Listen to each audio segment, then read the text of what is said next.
Good evening. I am Lisha Dure, and it is my pleasure to welcome you to One on One, where we bring to you some of the best minds in Trinidad and Tobago. I would like to welcome you to the third installment of our Farmers Forum and our first installment for 2026. And we're starting off the year with some positive news for agriculture from the government of Trinidad and Tobago.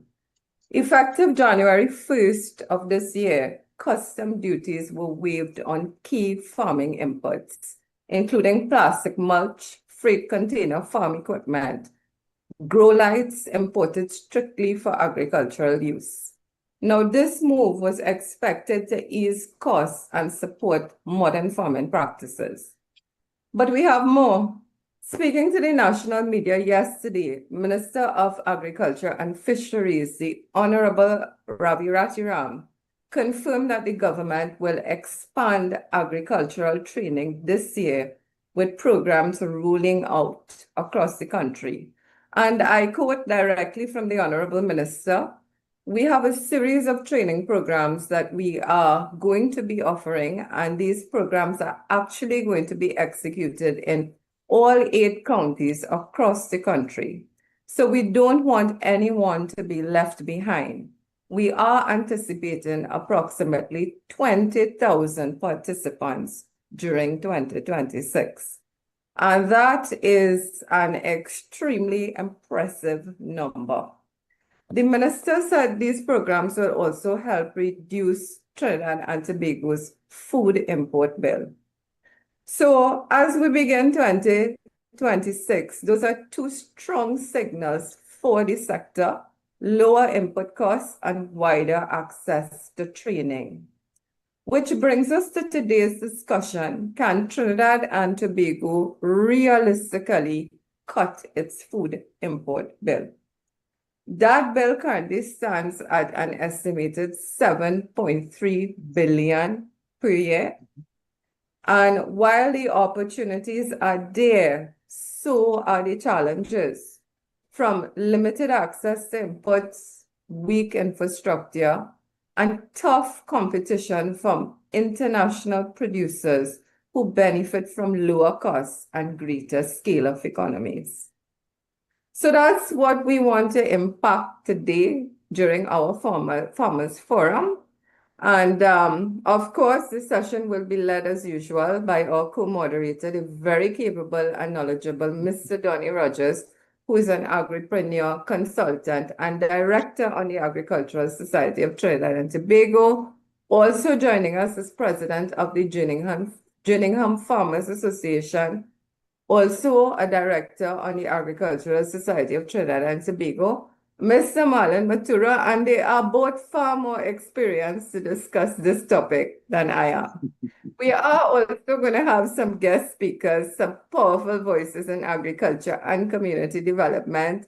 My co-moderators will introduce them as they come on. So folks, stay tuned. We have a very engaging, informative discussion. We always do when we talk about agriculture. It's a very, very passionate topic, right? I mean, we normally, this particular discussion on agriculture always exceeds the hour and a half. Sometimes we go up to 2 hours, and there are always lots of questions and comments and so on the chat. And that's an indication of how passionate we are about agriculture in Trinidad and Tobago. But that passion now needs to translate into growth in the industry. So those are just a few of my opening remarks. I would like to extend a warm welcome to all our viewers who are joining us on Zoom and social media. We are live on Facebook and YouTube. Please share the link. I'm seeing our regular people coming on the stream already. People are joining us on Zoom as well as social media. Welcome to all of you all. We want to make the session as interactive as possible, as I say, week to week. Please participate. Raise your hand if you want to make a contribution. Feel free to share your comments and questions on the chat. The chat takes on like a discussion and a program of its own, but we really appreciate the comments, the questions, your interest in this program. So without further ado, I would like to pass the mic over now to Donnie, who will share his opening remarks and kick off tonight's discussion. Donnie, over to you. Good evening, Lisha, and good evening to our co-moderator as well, Mr. Marlon Matura. Coincidentally, Lisha Marlon is actually the vice president of the Agricultural Society as well, not just a director. So he sits very senior on the board. He is the president of the Jerningham Farmers Association, which is one of the, in my opinion, one of the most progressive farmers association. And I know Marlon has been doing human service with regards to the development of other farming associations across the country. And this is why we have this kind of following here tonight and we have the kind of voices that we have. Yes, So, excellent, Donnie. It's excellent. I mean, I'm seeing quite a few people on the Zoom, right? yeah. Mhm. Some, as I said, some powerful voices in the agricultural industry. We love hearing from Marlon, but it would be nice to see Marlon from time to time. So, right, and I see Suran just entered the room. Suran is also the Finance and Administration Chair of the Agricultural Society and a notable name in the sector as well. So as we start tonight, before we get into the discussion, usually at this time of the year, I would um, I would put out a forecast on commodity prices and supply. That is something I've been doing since 2022 or so, and it would usually come out in terms of in the print media. But as I'm on this program, no better place to do it than this program, Nisha. So here goes the forecast for 2026. So in 2025, consumers would have enjoyed typically stable prices for locally produced goods. And during the year, we could accept that April is generally the month where we could say we have the lowest prices. And that's used as the benchmark to look at how prices have moved and increased. Um, and we would see prices plateauing at around July, August or so, which we could say, okay, these are the benchmarks that we're going to use. So in 2023, we had something different. We had a case where I had indicated that based on the sector details and the data that was coming from consumer and buyer behavior, as well as the movement and holding of prices, it was um, it was derived that prices would have held higher for longer periods, which meant that coming out from the typical high periods of Diwali, Christmas, and Lent and stuff like that, we would see prices holding higher for longer periods, and we wouldn't see the typical sharp drop that we have seen right after a busy period. This, unfortunately, was the case in 2023 and 2024, marginally into 2025. Um, and So from April, it's so coincidentally that April was when government changed, but that is the month in which we usually see the lowest prices, traditionally. Um, so owing to buyer behavior um, and where consumers are at and how prices have been reflecting on the wholesale and retail index in 2025, um, I foresee prices as holding steady throughout 2026. There is no indicator except for if there is some sort of natural disaster, which God forbid, doesn't really happen here.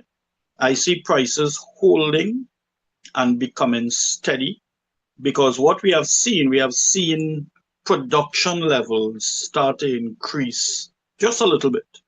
Now, we have to understand that where we are right now with regards to production is very bad. We, over the last 9.5, 10 years, um, typical production levels have been on a decreasing amount. Uh, as of last year, we were still significantly below pre-COVID levels. So we have a lot of ground to catch up. That is not something that we could just snap our fingers and correct. There is no knee-jerk reaction to that because it's a complex issue, but simple, but complex, that would get production up to that level again, right? So the indicators show that in 2026, we should have no serious spike in prices. We should see stable prices, which is good for consumers. Other than consumers, you need to increase the business of the sector, right?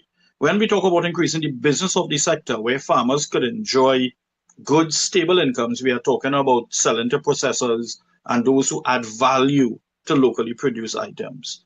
Owing to the little uptake in production levels and the forecast that prices will be stable, those are two good ingredients and two good starting points where processors now could now be comfortable to invest into value addition at a little better rate than where they were before. So it's going to be a good year for both consumers and agro processors. There is no indication that prices will move otherwise. And I saw Surin put a comment about the data. Everybody here know I do my own data. I collect my own data, and I could say where the sources from. The benchmark sources used from the government publication Review of the Economy. Every year I look at that as a baseline indicator. And I will use the daily averages, wholesale and retail price index from NAMDEVCO, which, as we know, is published daily. I would collect my data, go into my graphs and do my own thing on my spreadsheets. And thankfully, I've not been wrong since I've been doing this. So to Surin in inquiring about the data, that is where the data is coming from. And I agree, we need to have a more rigorous data catchment. Now, the reasons why these prices should be should hold, and what I'm basing this on is that, one, this government, when they came in and they were sworn in, immediately we saw infrastructural issues being addressed. Marlon could attest to that in his area. Second thing is that, in my opinion, 800 land leases in 8 months, that is the highest level of lease distributions by any government historically. We have not seen this before. 800 leases given to farmers in 8 months. Both ministers, Honorable Ravi Ratiram, Honorable Saddam Hussein, must be commended for this. 800 leases in 8 months. That is significant. That is worthy of mention tonight in this program. Owing to those two things alone, we are seeing that farmers are becoming more comfortable. Now, we have the heads of farmers group here now. They could tell me if I'm spot on or not, but generally farmers are becoming more comfortable, and when farmers are comfortable, they will be a little bit more secure to invest into production. Coupled with those two, we are seeing plant distribution exercises. We are hearing of training. We are hearing of outreach. And in terms of outreach, you have to give Jack his jacket. Compared to the minister before, this current minister, Honorable Ravi Ratiram, he has to be commended for his outreach. Sometimes every 2 weeks, he's on an outreach in a different area. Tomorrow, he's in Tunapuna in your area, and that meeting will be huge. That meeting covers from Okono in Maracas to Kora, and even beyond. So we are expecting a bumper crowd for that tomorrow. And when you have a minister creating the conversations that make people comfortable, it engenders that feeling of security. Once farmers feel secure, they feel secure to spend their money to the benefit of consumers. Because when farmers produce, it's the consumers who benefit, right? So in a nutshell, I have looked at why farmers feel the way they do, and we can expect stable prices that would not be too high compared to previous years. It should be a good year for both consumers and agro processors. And once it's a good year and you have sales and you don't have spoilage, farmers benefit as well. So I think it's going to be a very good year for all players in the agricultural sector. So with that being said, and that was a mouthful, now it's time for Marlon to take the mic, and you could give your opening comments and introduce your speakers, and we'll take it from there. Okay, so good night, everyone. Good night to you, Mark. Lisha, I heard you say agriculture every time in this program here is a very passionate program. Sometimes we go on for hours. Actually, I'm at a wake, so I just step aside to, to, to facilitate this program here. So this is how That passionate. shows that is a prime example of how passionate and committed this group is to agriculture. You're at a wake and you're still facilitating us on this program. So I Yeah, commend you all for that. yeah. So Donnie said some stuff there. Actually, tomatoes right now. Well, I know talking to some farmers and they tell me, hey, tomatoes higher.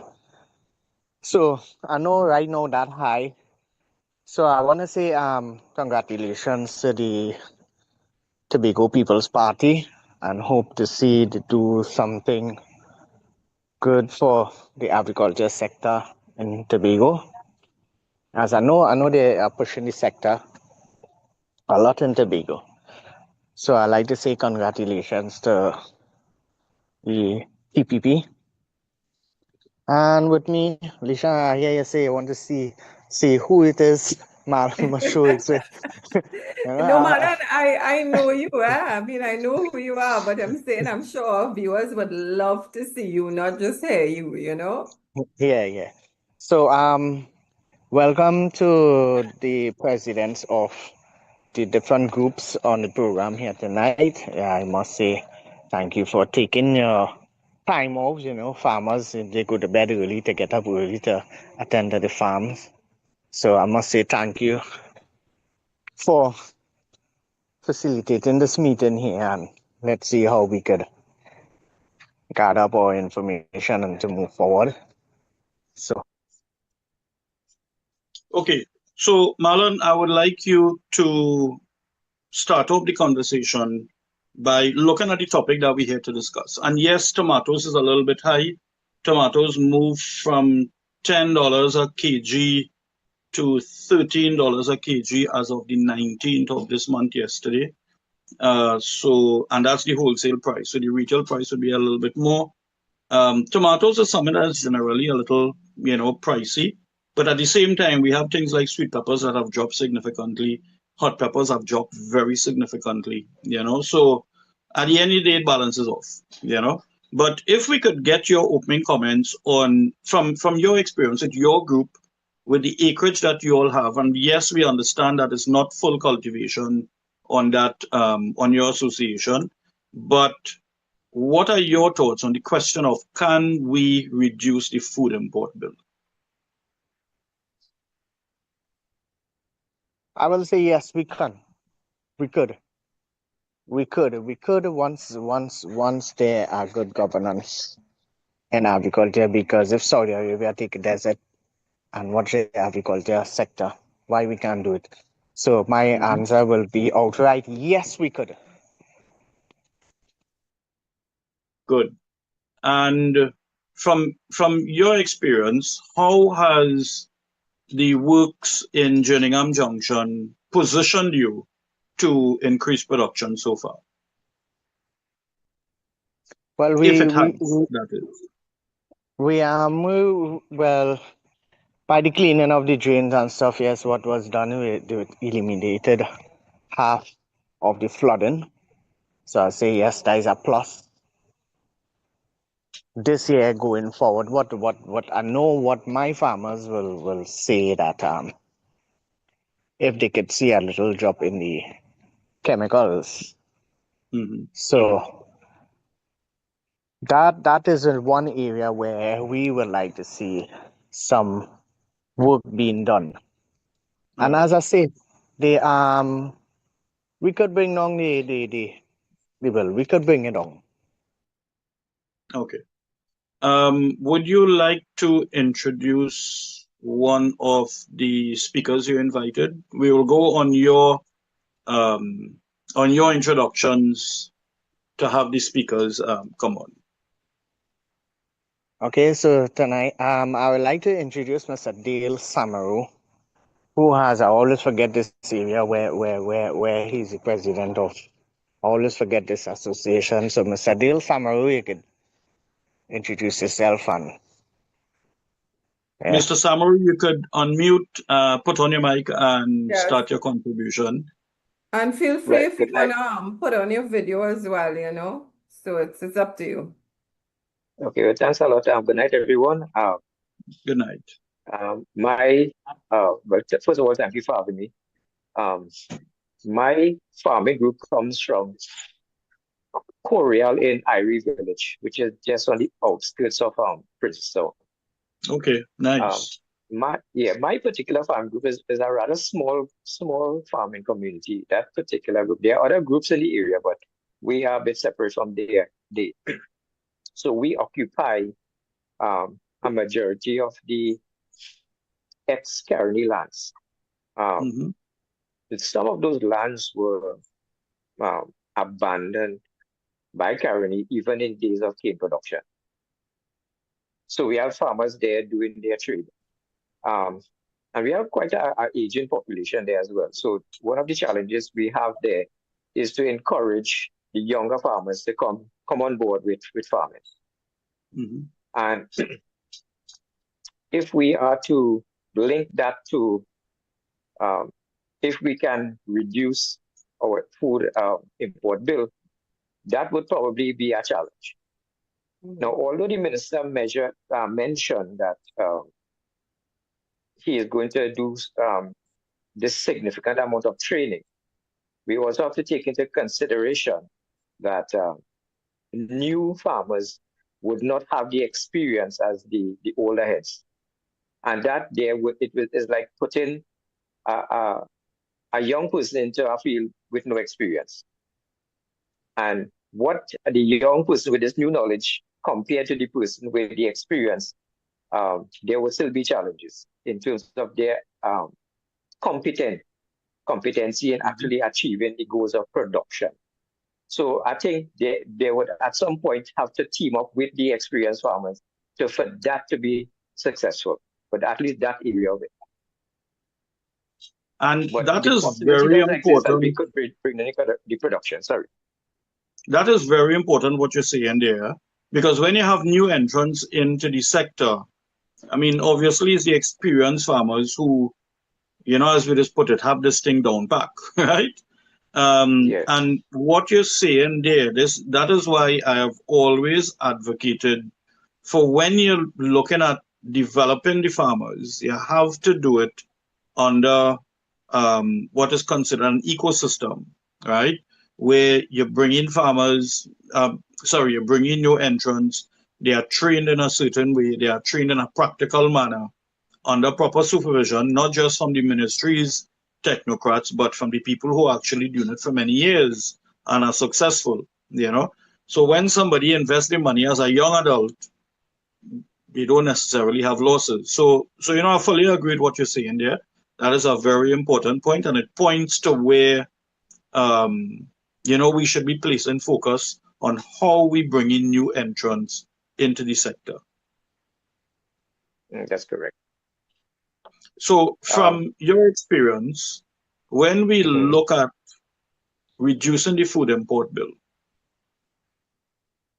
where would you say are areas that we should put focus on in order to reduce that and create that change? We would have to look firstly at production. Now, production would have a couple of areas to deal with.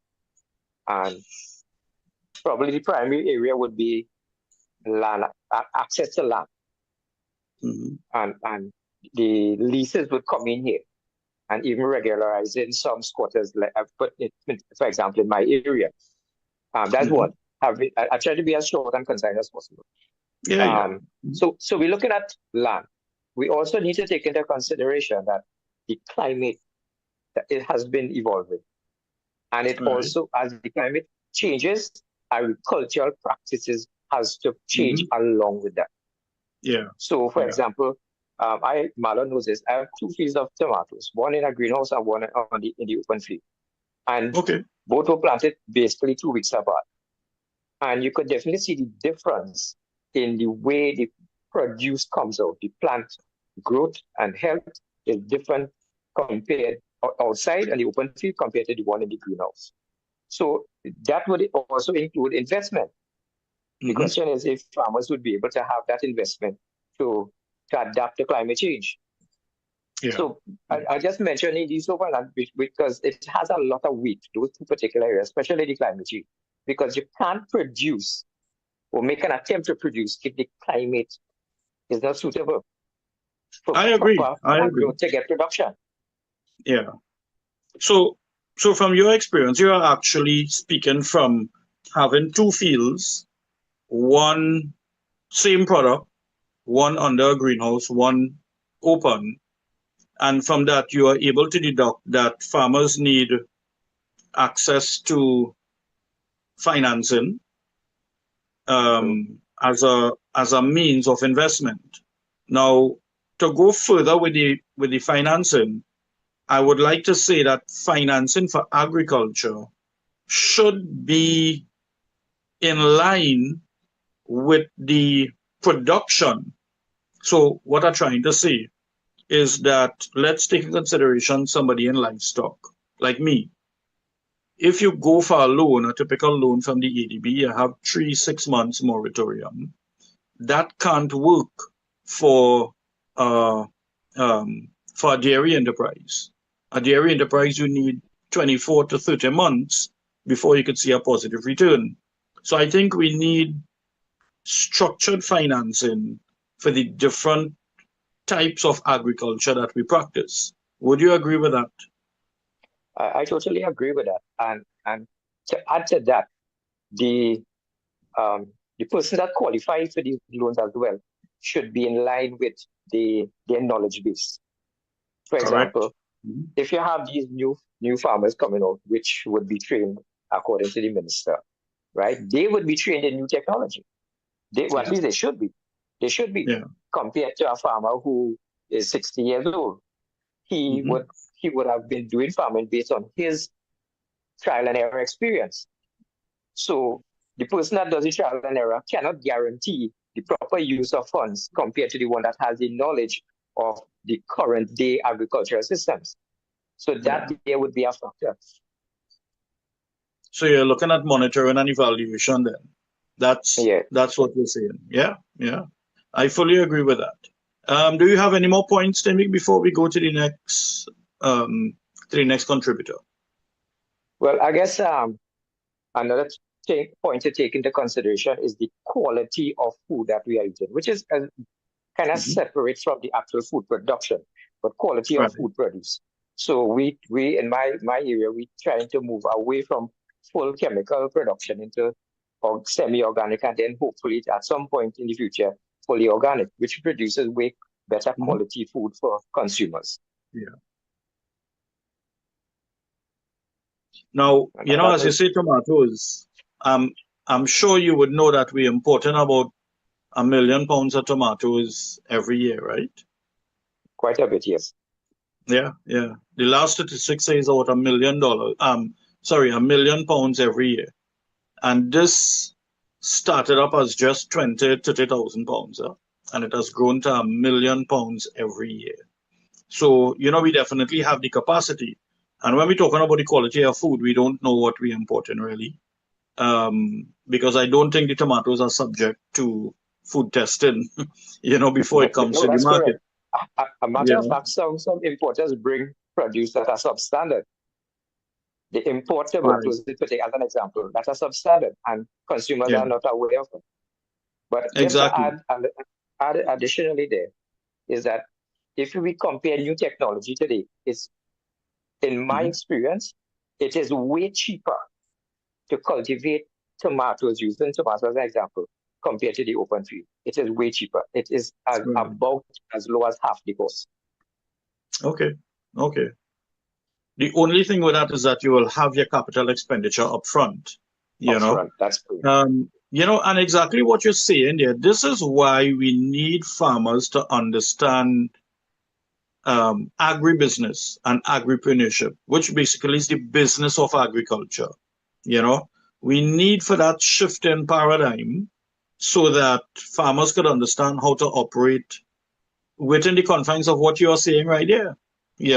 Your cost of production has increased because you have opted for the capital expenditure in doing a greenhouse to produce tomatoes.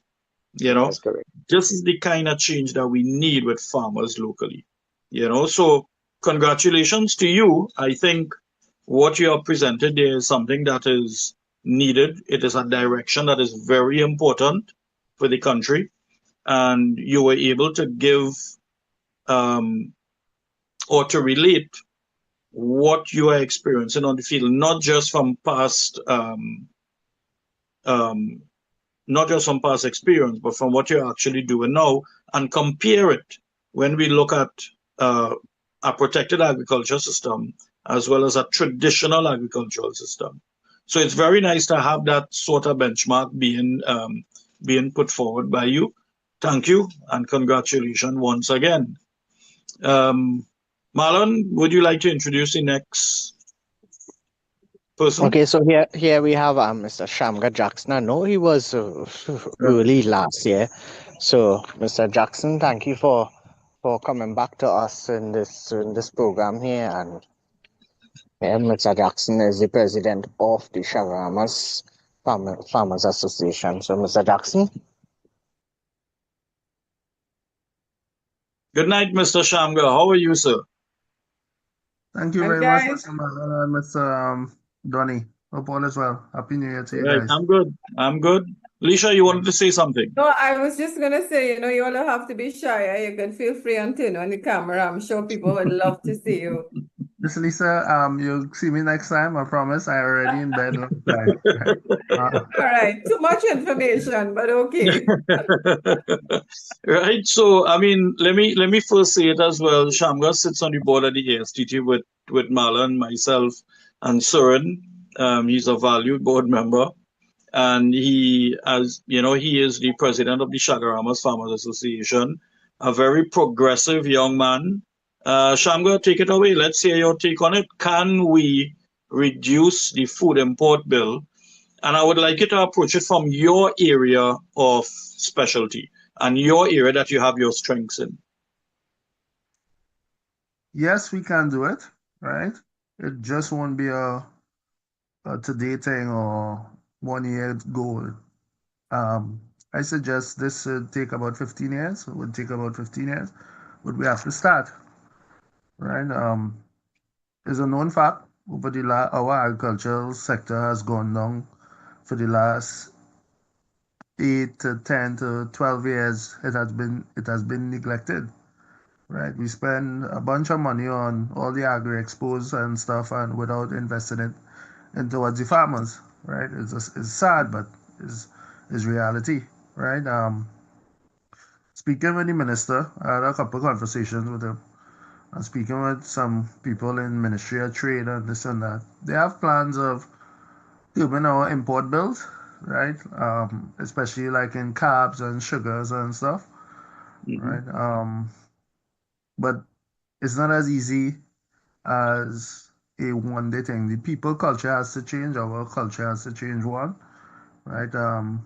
Meaning we prefer to eat international stuff like apples and grapes than mangoes and Portugal that we can produce right here, right? Bananas is one thing we import every week here. I get tons of bananas because of what I do with the pigs. The importer of it, the biggest importer of it, he been lobbying with the government. He have labs and everything set up, and he been lobbying for the last 15 years, he told me, to let us start producing the bananas here. He would supply it. The farmers would plant it and they would sell it back to him, and he would pay cheaper. It would cost him cheaper than paying all the import duties and having, when it reaches, sometimes it spoils, right? So yes, it can be done, but what I would say, we take a step in the right direction. I just hope we continue, right? And it's an ongoing process, and it won't happen today or tomorrow, but there's something that we need to do. And I should, if we invest heavy in it, I suggest next 8 years we should be in a way better position, right? I agree with what you're saying. Firstly, sorry for that just now. Power just dipped and it came back. I agree with what you're saying there, that in about 8 years we could see positive results. And I think if the development of the sector is approached under a very strong policy position, we could start seeing benefits from 5 years and above. And again, this is not a knee-jerk type reaction situation, owing to the number of years that production has been on the decline. And with that, with the banana, Shamgar, you couldn't be more correct. You know, farmers could earn supplemental income by planting things like bananas and plantains, right? Just as a little experiment, I had a specific variety of banana home by me, and I got, I think, about 65 or 70 pounds from it, just with typical treatment. I think I showed you all pictures, in a meeting. The bunch was almost as tall as me, you know. And imagine if a farmer were to really plant that in succession, where they could get an output of a certain amount every month. It would really offset income, and collectively, it will add to what is produced locally. So that example with the banana is very correct. But from your take, you're into pigs. What would it take for us to become viable in that industry? The pig industry, I Yeah. think genetics. Genetics is number one. The Correct. genetics we have is maybe from 15 years ago. Wow. You could relate to this cow as in your cow industry. Like 20 years ago, every year the government used to import at least one bull, right? Because it's a costly thing, and you would get the semen out to the farmers, and you get improving genetics. You hear me? We were discussing it sometime. Minister has announced the commencement of a training program for AI technician program. And that is very good. Other than that, the only place we could be certified in AI technology is really in the US.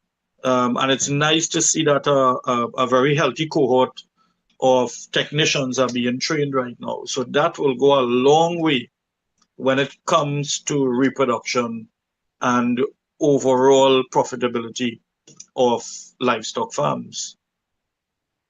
So, with that, I was one of the persons who wrote a letter to the minister on that, and we had a conversation on that. So it's nice to see that he take heed and he moving forward with it. It was unfortunate that for years we only had 2 AI techs and one was retired, right? Yeah.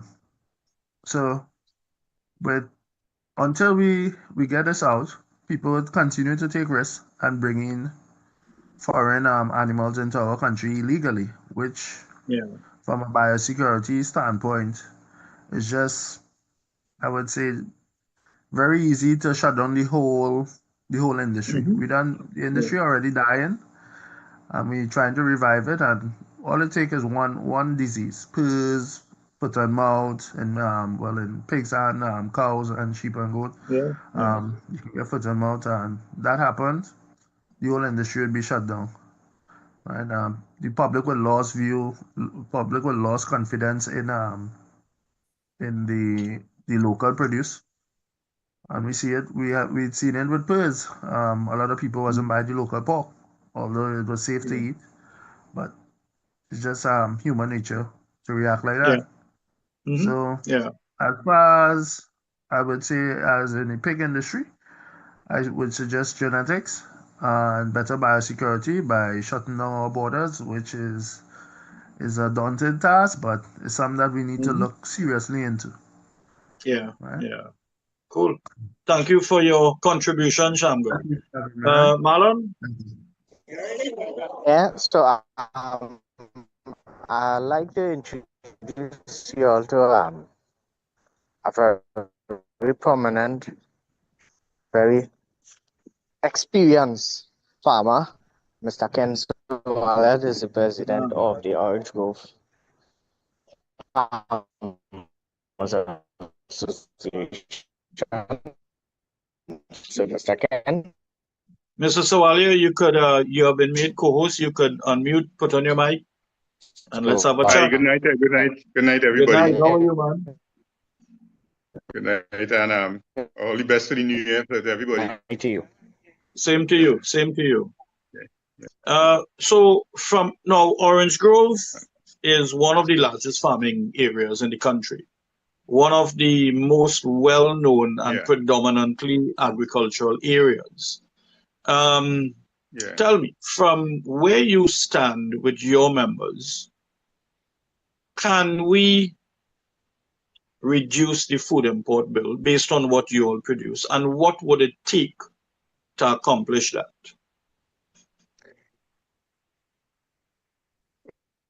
Well, the first answer is as presenter said that it will take some time. I think so too. Yes. It will take some time. Mm-hmm. For instance, I believe that we have to start with one commodity at a time. We can't go across the board. We have to do a pilot project. Let's say we were talking about tomatoes, right? So I don't know, I don't have the data to say how much tomatoes Trinidad produces in 1 year. I don't have but you are telling me now 1 million pounds of tomatoes per year. So if we have to make up that deficit, let's say we want to increase tomato production.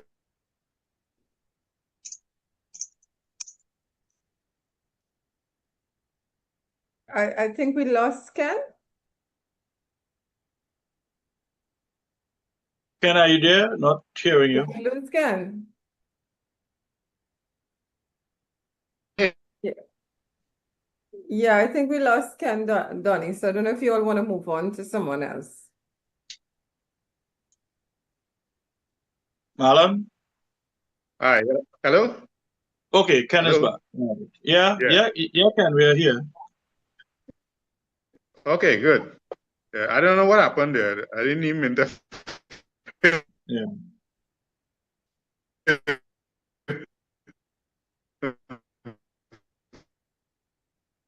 Right? And to increase production across the country by 1 million pounds, what will happen is it will affect the overall price of tomatoes. It will have a glut in the market, it will drop. Tomato price will drop. So you have the farmers now not getting returns on the investment that they had put out, right? And we're talking about per acre of tomatoes, because of the high cost of these chemicals that they use, right? As Dale was talking about shade house, right? Which I feel is really a good thing too, but we need some investment. As I say, we need a pilot project first to see how best we could do one commodity and improve on that.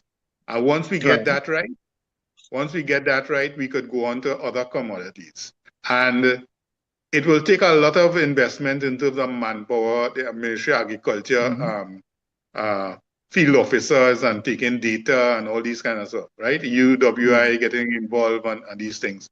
And then I think we will see a lot of improvement with that. So I believe it could be done, but we need a lot of work, right? We need to think through that.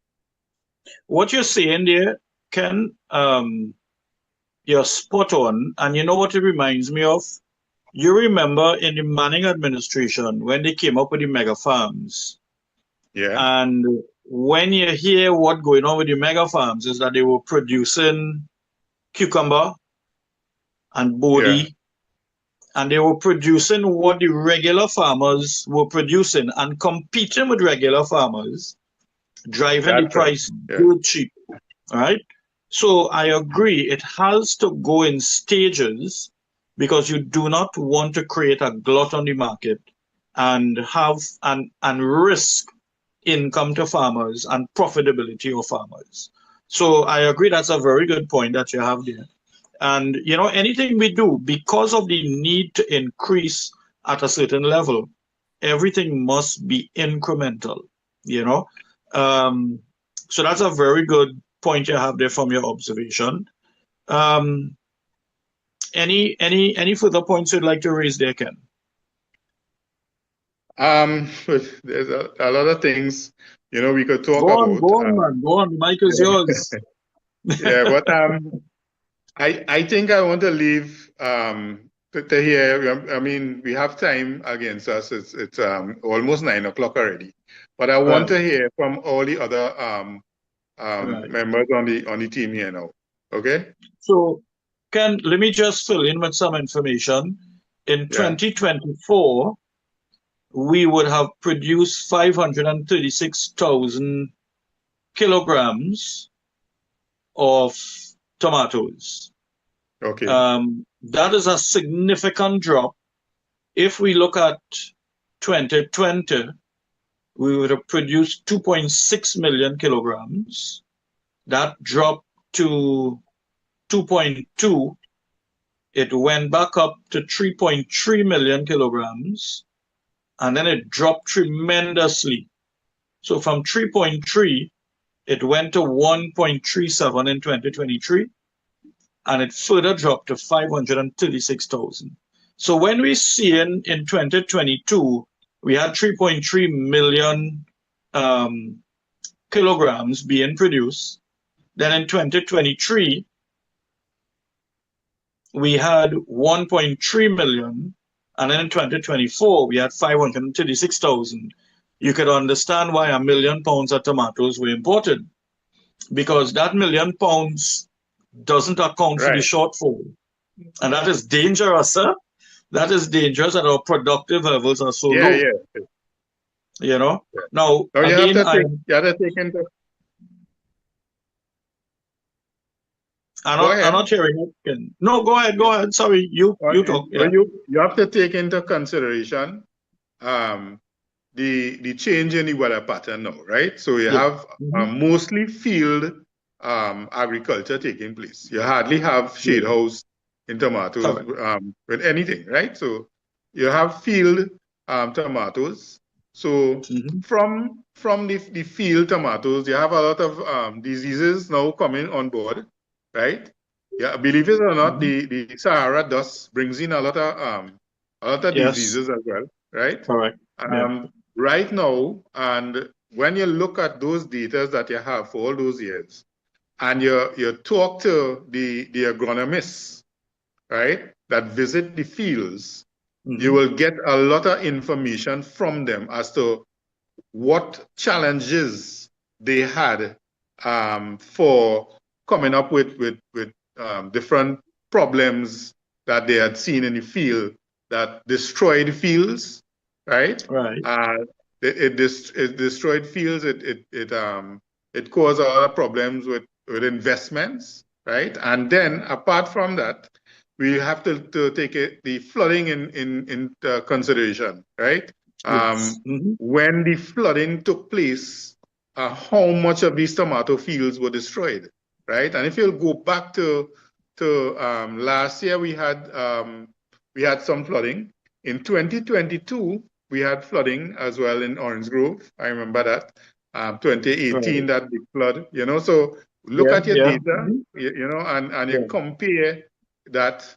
So you have two set of variables. You have the flooding, you have the disease that the tomatoes have, right? And what challenges the agronomists would have, in dealing with that and coming up with a solution for the farmer, right? Well, the data definitely shows the drop in production in 2018, and that didn't recover in 2019, where it was just before COVID.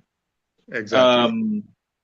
And you would have seen an uptake in 2020 and 2021, because that is when supply chains were disrupted. We couldn't import anything, so the farmers had to step up and do what they had to do. Right. And the data confirms that.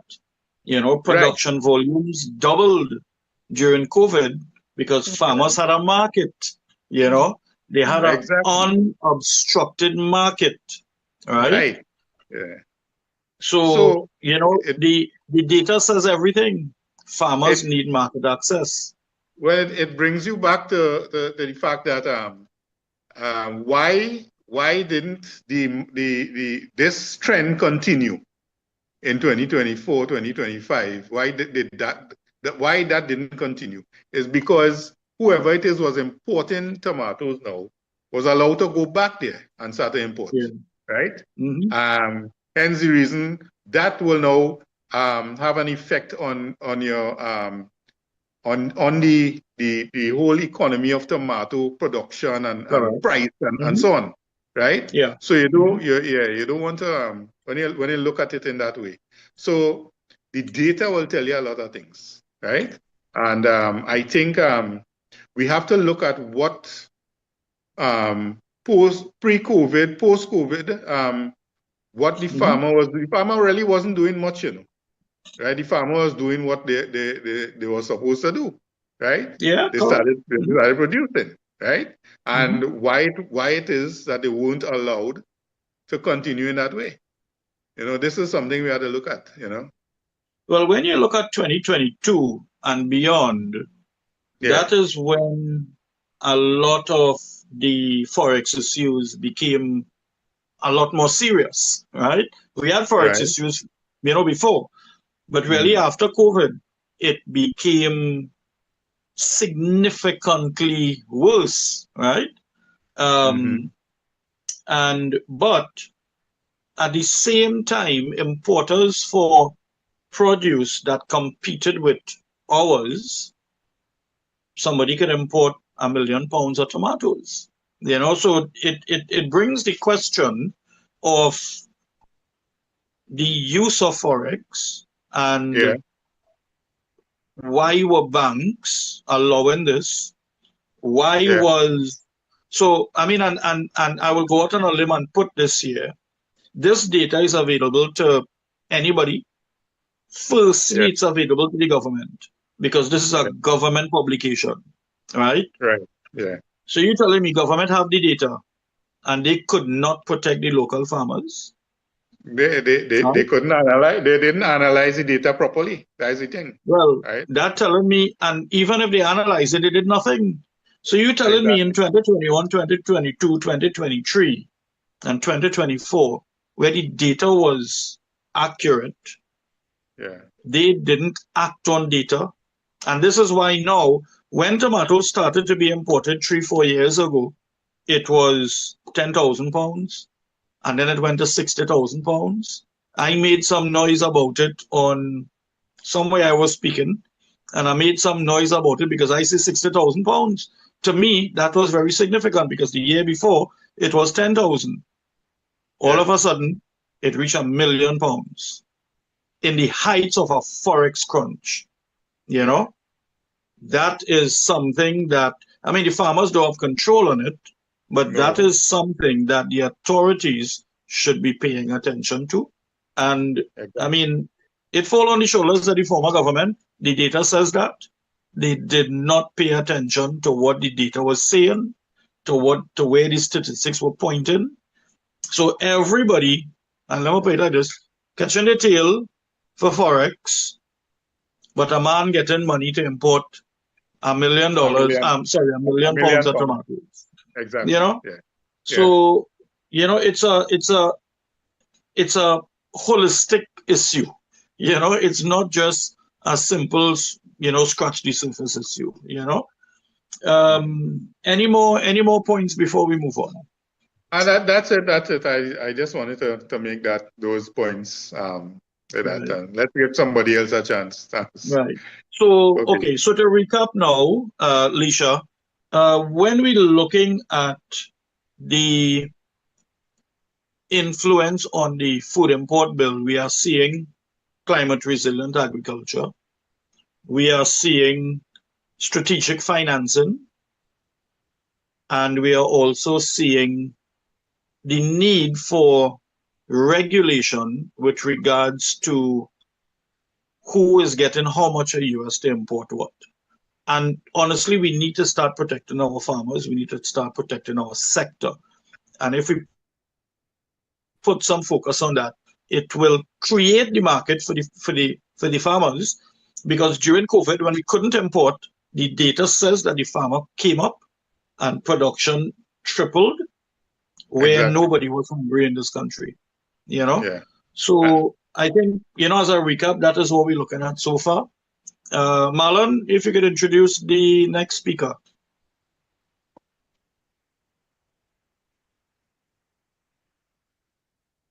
Marlon may Yeah. not be with us. But we I'm can seeing him. open the floor to, the other farmers who are online with us. If anybody wants to make a contribution, please feel free. Raise your hand and we will just unmute you. Right, so I'm not too sure who would have been in the lineup with Marlon, but any farmer would like to go forward?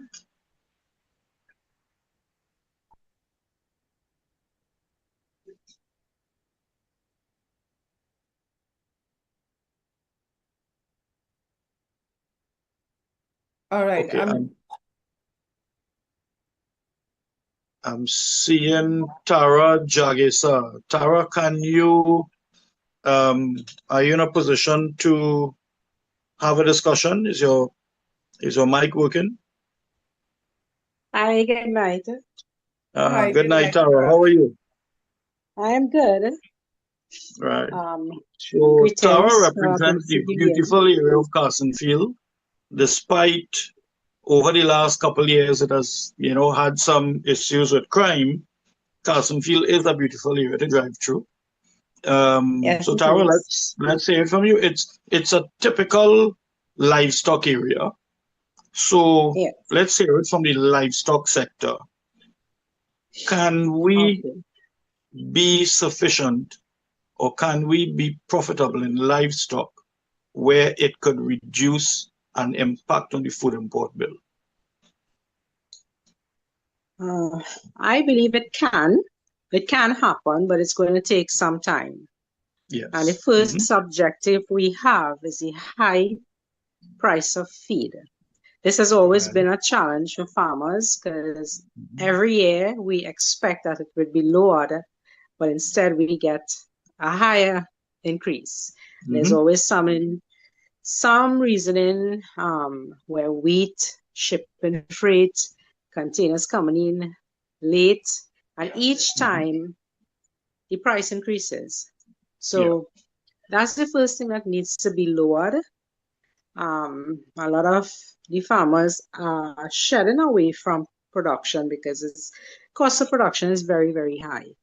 Yeah. And to a small farmer trying to invest with not much returns, because to actually produce an animal for the market, it takes at least 3 months.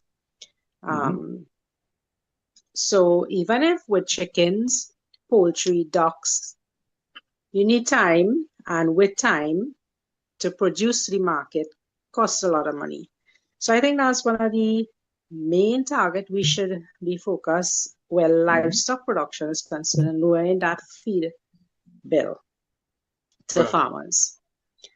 Now, if I may, let me just touch on that that you just raised there. I'm a livestock farmer as well, right? We know that. Yes. If a farmer, and I will say this without apologies, if a farmer has to rely on pelletized feed, you're not going to be profitable. Correct. TMR, total mixed ration, has to come from multiple sources. And I believe, and this is from experience, farmers must be able to produce their TMR on site in terms of either you cultivate different types of fodder or corn, sweet corn, those sorts of things, and do a mix which is called TMR. And and feed it to your animals. Doing so, Yes. it would reduce the high cost of feed as an input, and it would reduce the reliance on it. I've not really seen much programs on the feeding of large animals or ruminants, even if you look at goat, sheep, cows. And I think we need to put some focus on that so that farmers can understand what it would take to decrease the cost of production, because feed and food is one of the largest cost of contributory cost, to production. Correct. So Right. So even with milk sorry. farmers, you have to give a certain amount, a certain quality of feed to produce that rich butterfat milk for the market. So I think it's something we need to work on. We should highlight on for livestock farmers. I see we recently got AI training technicians that was Right. recently launched. So hopefully Yeah. it should bring some relief into the AI aspect in creating breeds, management of the breed with our tropical country. So Correct. yes, we can. It's going to take some time. Okay, good. Thank Marlon, you. are you with us? Thank you, Tara. I appreciate you being on with us. Marlon, are you,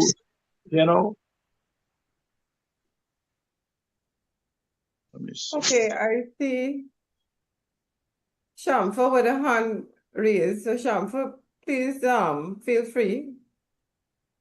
Donnie, a quick statement. ETIS Sure. has a nice class on fodder for animals, alternative Right. food also for animals, and also the government have a lot of nutritionists.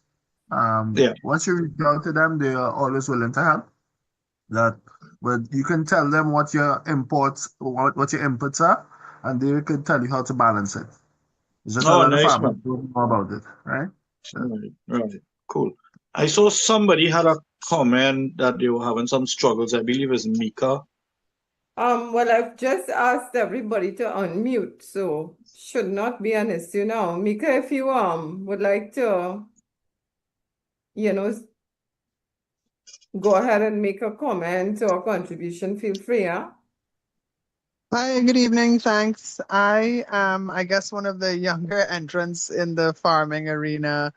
Nice. And I've been sort of making my way slowly, burning to learn a little bit as I go, getting that experience under my belt.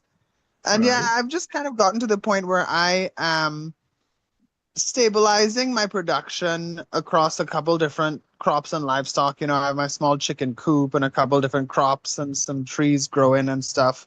But I'm really struggling with balancing, maintaining my production and then trying to get markets for my stuff. Right. So it's a chicken and egg type situation you're in, right? If you don't have consistent supply, getting a market may be difficult. And you could feel free to unmute. We could converse. Well, I guess I'm sort of at that point where the friends and family network is tapped out. The aunties and them have all of the stuff that they need that I produce. But I'm not yet at like a properly commercial scale. I don't own land. I was able to get my farmer's badge through, extended family giving me a chance. But, with transport logistics being what they are and the investment in a vehicle next to, reinvesting in crops, I am really just kind of feeling stretched emotionally, physically, you name it. Right. Okay. So what I would say is that what I would offer is that contact me afterwards. You could look me up on social media, and on Facebook. Send me a message, and I will make some contact with you, and we'll try to examine what you have, probably what you need to look at, and where you need to go, and how you could probably get there. Based on what you do, we'll try to help with, pointing you in the right direction with regards to markets and stuff like that. So reach out to me afterwards, and I'll see how best we could help you with regards to, alleviating some of the issues that you may have. I was getting trouble. Marlon, we're hearing you now. Glad you're back. Oh, sorry. No, I was getting trouble with the mic there. I was saying the Okay. host. Okay. Was, Right. So you we could have- introduce the next speaker, and we could. We have Mr. Nicholas Roberts from the St. Right. Lucie Farmers. Mr. Nicholas. Right. Hi, good night, everyone. Good night, Mr. Roberts. How are you, sir? I'm okay. Okay, so on the topic that we're discussing, can we reduce the food import bill? From your perspective, with your farmers group and your 40, approach the answer from that. Can we reduce the food import bill? I do believe right now, as everyone was saying, it will take a period of time because we having problems of old ways and we have new methods. And it's all about re-educating farmers.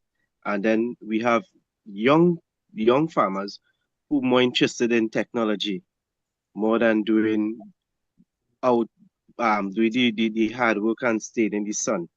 So more farmers want to do more like hydroponics and these kind of labor kind of farming. They call it the easy way, but to me that is how it turning out to be right now, because the world is ever changing and everybody looking for more profit than looking at the basic goal of providing properly and teaching others. So right now, the initiative that Mr. Ravi Raturam is taking right now with UWI of helping the farmers, like re-educate the farmers, and then helping younger generation to learn more about farming. And I find the initiative that he took is it heading in the right direction. But for some reason, we always find some player or somebody in the system who just take it and carry it into the next direction. And that is what we having for years now. We have big companies, big institutions who look at it as a profit gain for them. Instead of they look at it as helping the farmer, push the farmer, re-educate the farmer, as well as help the farmer reach to the destination. Some of them only looking at it as a profit. And then when they look at it as a profit, they go to bigger companies who have the money, who can push to get things done. And it in return, it affect the smaller farmers like me and the rest of farmers in the country. There are some who have good backing and good banking that they could still stand up to the test of times. And this is the problem we have. The next problem we have too is that when you have a garden in a faraway area, you find people like to dump, and it's very damning now. Look today, I went down for the city side. If you see how big that farming area is, but right now it is under a lot of bush, and if you see dumping, rubbish, real rubbish. Look in the back by us, the same problem. Okay. People are not respecting the farming area, and even though the police is trying their best, you remember they can't be there 24/7. Yeah. Then we had a water problem. The last 3 years was real tough with the weather. The sun was really dread, and we now start to get a little ease with the rain. But The weather was a big factor, and a lot of farmers felt it in ways that Right. crops, the sun beating all the crops. Next thing we had was mole cricket, batch ants. So, it have elements, and, it have a lot, and being around Marlon and Mr. Sawalia and Ms. Jagasa and a few others, like Dale as well. We learn the different chemicals, the different things. We learn like how Mr. Dale said that he using organic stuff. Then we learn things from using organic stuff. I'm a young farmer, so I'm always willing to learn. But there are old farmers who we're not given the opportunity and the chance to teach, to hand over and teach the younger generation. And if we get the older farmers to teach the younger generation, we won't end up in this food problem that we are having right now. Yeah. Because the younger generation don't want to. You go and talk to a young guy and say, "Hey, leave God, but that's not too hard. Buy rather steel man and go on my computer and always technology."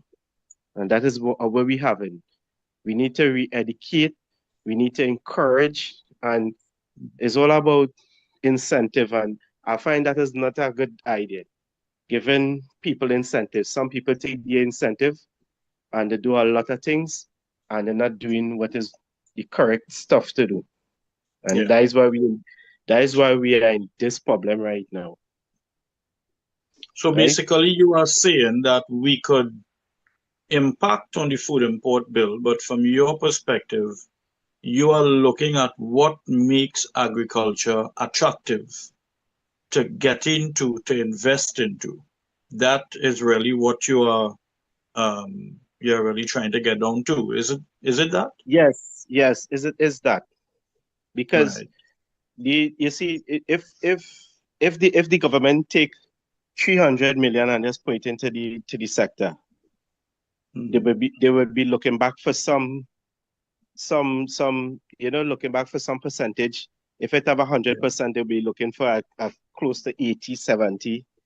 And when they do that now, they get 50. The government hold the losses. Now, and if the government keep holding losses, what do you think gonna happen? The government will stop come to the farmers, and then they will go to the bigger business on them. And that is the direction that the previous government was doing, was going to the bigger, like Ansamaka group of companies, Marcy, and these men and them have the money, they have the know-how, the contacts, and that was going to lick up the local farmers. Yeah. Now, as you say that, with the last government were going to the businesses, Marlon and Lisha, and maybe a couple others who are here, would you all remember when the former minister had announced a prices committee to examine prices, local prices for food? Yes. And you're laughing at Marlon? And they did not, the only people on that committee were importers, were food importers. There was not one farmer representative or one farmer representative body. And I started to make noise on this program as well. It went on television, it went on print, and in 2 days' time, the minister reverted. And protocol is everything. The president of the Agricultural Society was put onto that committee. We don't know what came up with that committee. We don't know what recommendations came up. We don't know if they were able to achieve their mandate or what. But I think meaningful discussions with an end result and an actionable plan also needs to be a part of the key focus. We can't keep going on. Yes, sir. Mr. Rajas, Nicholas said something. What it came across my mind. Now, as a person, I have a cousin there, love to go grocery. So I say, well, let me go to this grocery, let me go to that grocery. The Oh, you all profit like to make margin, grocery outing. yeah. No, I just go by the veggie section and just stand up and watch and compare. Right. Mm-hmm. And guys, the profit margin, these big players, these big Yeah. grocery, one is, oh gosh, listen to me. I have 2 acres of pumpkin. They sit down again. They want to give me 50 Serious. cents a pound. Two big groceries, two well-known established supermarkets Mm-hmm. have pumpkin for $4 a pound. Oh, shucks. Tomatoes, $20 a pound. Yeah. So Nicholas said something here is the rich want to get rich, and the farmer down below now, because he don't have the time to go market, right, and to come back in his field to organize for market again. Mm-hmm. Time is money, right? Yeah. These big players in them, they eating me out. I telling you that. I watched that. So Nicholas made a point there, the big players in them who was supposed to be helping farmers want to give farmers price next to nothing. Mm-hmm. And you see that, we have to look at that and come back again to the committee that you was explaining. Yes, you're correct. Mm-hmm. Now here is where I think advice to this minister, get back this committee up and running. A food price committee, I agree. Get it back up and running, and you will see a difference. To put it on an well, of course, supposed to be all part and parcel of this. Yeah. So yes, Mr. Nicola, yes, you're correct. I'm Mr. Rogers. Yes, you're correct. I still want to just bring that idea there because it was shocking to me to see you want to give me 50 cents a pound and sell it for $4. You want to give me $10, $8 a pound and sell it for $20. Plantain, tomatoes, patroy, Yeah. lettuce. All right. All right. So, Nicholas, are you do you have any more points you'd like to bring across? No, well, Mr. Matura pushed it across, and we have to find out, as he said, we have to find out about the committee, and we need to find out what the committee does, because sometimes, the government pull a committee, and then after when they're done, they collect the data, and they're not sharing the data. Yeah. And then, I like how you said you just go on the market and you just watch all the percentage and everything, and then when you're done, you have a graph and you have something to run with, so that when you present yourself, you're well documented. No, that is one thing the government have to do now. The government need to take the data and share the information so that the farmers could be aware of what is going on, what is happening, and that they could, wherever they're missing, they could fill the gap. And we need to get rid of the middleman too. Well, right. So as you say that, and those two things, the middleman in this sector is a person who set prices, not farmers. So I will say that again, farmers do not set market prices. Market prices are set by the middleman, right? On the issue of data, it's been years I have been advocating for proper agri-census, one that could capture both quantitative and qualitative information, not just how much, but how much of people producing what, and what's the quality and what's the conditions they operating under. That is the kind of information we need. But owing to the length of time we didn't have a census, to really get down into a proper census now may be quite an expensive exercise because of the amount of enumerators it will take. I don't believe that a census should occur from the CSO. An agri-census needs to occur from an organization whose business is agriculture, all right? Such as the ASTT, NAMDEVCO, or the ministry, right? It should not go under the CSO because the CSO doesn't have the technical capacity to understand certain things with regard to the agricultural sector, right? Because if you're looking to capture qualitative data, for instance, in animal husbandry, what is the average body condition score of the animals on a farm? An enumerator from the CSO may not understand that. So the approach that we'll have to take may mean that an agri-census is a little bit pricey because of the amount of fees you'll have to pay for people working. So, you know, with national incomes being constricted, that may be something that, you know, could be a little ticklish to really get achieved.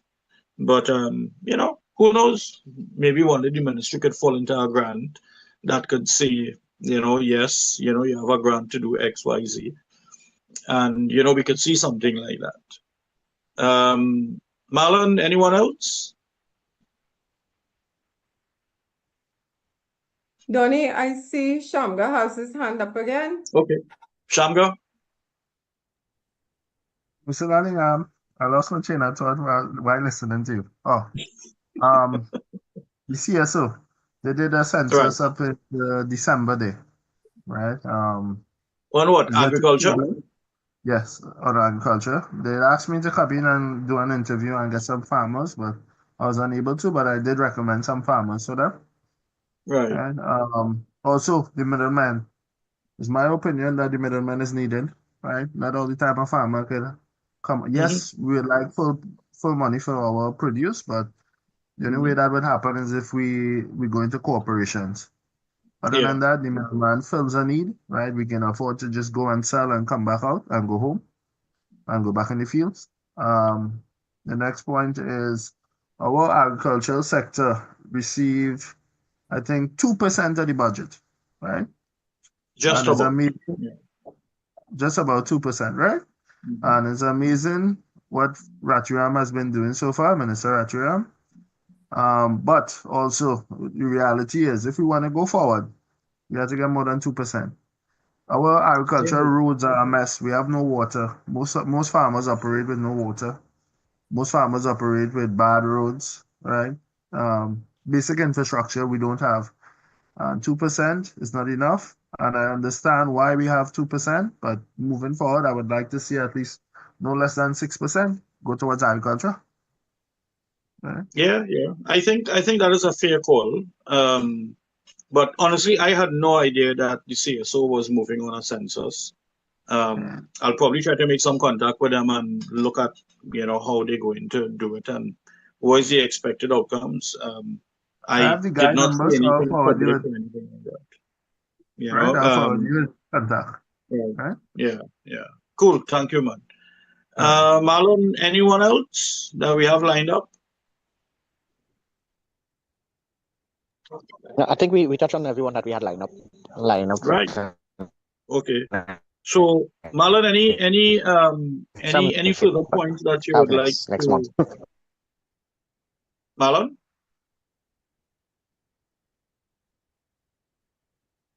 Mr. Matura? Hello?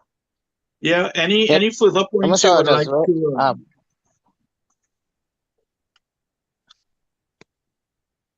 Like, is my phone or what? No, we're hearing you, no, Marlon. We are hearing you. Oh, all right. I know. Walk away. I mean, we touch on the more basic for tonight here. If you ask me again, yes, the food import bill we could bring it on. It's all hands on deck. The middleman. We can't do without the middleman, eh? And Donnie, you're correct. Shamra, you're correct. We can't really do without the middleman. If you want to do without the middleman, here's where I'll always say, and just lately, since this regime took over, this is the busiest I have seen NAMDEFCO. NAMDEFCO was supposed to be getting a market out there for us. Okay. But this is the busiest I've seen NAMDEFCO. And I must say, leadership, kudos to the leadership that we are having. it's all hands on deck, and I'll keep on saying it. It's not about me, it's about we. And it could be done. And let's see how we could move forward together. And thank you for this program, Lisha. And everyone, good night. I'll head it over to someone else. I know is late, so I'll head it over to Donnie. My closing remarks is that the farmers have demonstrated that we have the capacity to feed ourselves. When we're looking at the food import bill, first thing we just think is, okay, we have to change our taste. I would say not necessarily, because if we are accustomed to certain things that are imported, some of those things we could do here. Let me give you an example. Pickled jalapeno. I grow jalapeno. Marlon, you know, I brought pickled jalapeno to the board already that I grew here and I pickled. Excellent. Right? Excellent. Yes. Opportunity. That is an opportunity that we are not leveraging on. And there are many opportunities like that. What is our carrot production like? Right? Carrot, when you look at it retail, you're getting, when you look at the cost of a kilogram, you're getting really $1 for a carrot. That is good. That is a very good price. Right? But are we leveraging on the business of agriculture that could lead to the reduction of the food import bill? And I'm saying because the food import bill is so high, the capacity for farmers to leverage on new areas are limitless. And in that, we have a lot of potential. We have a lot of potential for development. We have a lot of potential for the increase in farm incomes and the incomes to farmers and processors alike. It can be done. The farmers have proven that during COVID, that production can increase. But coming out from this conversation tonight, it's clear that the farmers have spoken and we are looking, what is needed from the practical perspective is strategic financing, a continuation with the leases, training, technical support such as artificial insemination, and protection. You know, but normally when you say protection, we think, you know, protection that that goes against, you know, trade protocols. But farmers need protection against someone getting US to import 1 million pounds of tomatoes when that same thing could go towards something more important, and just the presence of the void in the market, the farmers could fill it. All in all, I think the various associations tonight were able to demonstrate that the farmers have the capacity, and they were very spot on, inclusive of looking at climate resilient agriculture as a new way of ensuring yields are increased. And when we're talking about the reduction of the food import bill, we could approach it by the increase in yields, by using genetics to ensure higher levels of production. So all in all, we can do it. It will take time. There is no knee-jerk reaction that could cause the food import bill to just snap your fingers and it change. However, and I like to use this pun, the agricultural sector is the lowest hanging fruit that could create change with regards to our reliance and use of Forex, right? We could, in my personal belief, we could take the food import bill down to half in a period of about 7 to 8 years. It is not unrealistic for us to do that. When we look at predictive models for production in the different fields, this is what it is saying, and it can happen. So over to you, Lisha. All right, I just want to bring up, let me see if I can, the ad for tomorrow.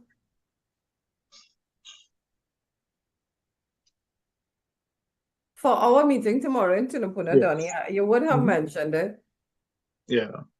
Tomorrow, 2 p.m. at the MP for Tunapuna, corner Green Streets and El Dorado Road in Tunapuna, if I remember. I used to go to school right there, so I can't forget that area. All right. Well, I can't seem to find the ad at the moment, but Donnie would have given you all the details, right? It is, in fact, a consultation between the Minister of Agriculture and Fisheries, the Honorable Ravi Ratiram, directly with the farmers. It is intended for the farmers of Tunapuna and the surrounding areas, but feel free. We want to hear from you. Come out. We are expecting a large turnout and we want to hear from the farmers. Donnie, you and I will both be there. So, we're looking forward to meeting some of you guys in person. And I know it's the same. You all didn't want to turn on your cameras, but hopefully tomorrow we'll see you in person. Right. I want to thank everybody who joined us on social media. I'm seeing a couple of comments here. Mr. Alan Supersad would have said consumers rush to the big supermarket rather than the farmers market. Right. And I want to encourage our audience to please give our local farmers the support. I agree with Mr. Alan Supersad 100%. Instead of going to the supermarket, go to the farmers market and support your local farmers. Right. I want to thank everybody for this very informative discussion tonight. Mr. Donnie Rogers, Mr. Marlon Matura. But apart from both of you guys, I believe we heard from about 6 farmers tonight throughout Trinidad and Tobago. So thank you all so much. Our discussion tonight was, can we cut our food import bill? And Donnie, as you would mention, generally our farmers were very optimistic in that, yes, we can, but it will take some time, right? Yes. And I think that is fair. We spoke about some of the challenges, climate, the need for strategic financing, foreign currency regulation, market availability. We spoke about, I know Mr. Roberts was very passionate about the infrastructure issues, the water issues. We have perennial larceny, somebody would have mentioned that. But we also spoke about some of the positive things that the government is doing. For example, the training that is being offered to approximately 20,000 people this year by the Ministry of Agriculture and Fisheries. Also, we have the flood mitigation that would have taken place that we saw dramatic improvement. I want to say dramatic improvements in the reduction of flooding. And Marlon always mentioned that the leadership is doing a lot. We're seeing a definite difference between the last government and this government in terms of responding to the needs of the farmers and the outreach. An example of the outreach and consultation is the meeting that is taking place in Tunapuna tomorrow. So I just want to end on that, guys. I think this is a fantastic program. I am not a farmer, but I'm learning a lot, right? I look forward to the next installment of our Farmers Forum. We said we would do one every month, and we're keeping up with that. So great work to the entire team. Thank you all so much. And ladies and gentlemen, thank you all for joining us on social media and Zoom, members of the media who are tuning in.